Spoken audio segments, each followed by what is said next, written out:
Greenwich Village used to be the center of New York folk music, but times have changed. Gertie's Folk City, where Bob Dylan got his start, is now an NYU Jewish Studies Center. The Bottom Line, once a central venue for folk and rock, is also now part of NYU's campus.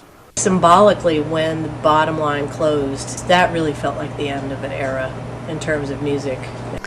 Val Gent is a local singer who arranges monthly shows for amateur songwriters at the Cornelia Street Cafe.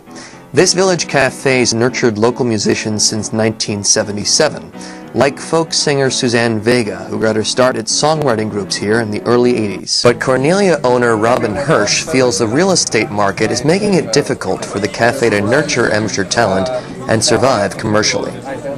We have a new and rapacious landlord who decided he wanted a 50% rent increase, even though what we were paying was market rent. It's grim to look to the future, actually, because I don't think it would survive me, in all candor. The world changes, and this too will vanish or transmogrify into something else. As prices rise and artists move east, an unlikely home for folk has emerged. Jalopy in Red Hook, Brooklyn is attracting musicians young and old with open mics and music lessons. The club's run by Jeff Wiley, a music lover from Chicago with a skill for restoring old... Well, we have an instrument shop, we have a music school, we have the stage, beer and wine, coffee. So we just sort of jammed it all into one business. And it also worked for being a diversified business. Any of them are failing, the other ones hold them up. Well, this show tonight is called the Roots and Ruckus Show.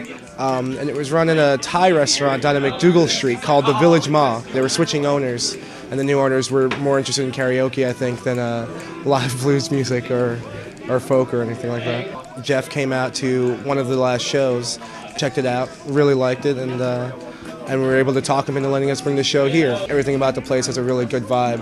And strangely enough, we get more people coming out to this show on the regular than we did when we were down at McDougal Street. Though Jalopy is thriving, it's a sign that the folk music scene, like many others, has splintered into various neighborhoods.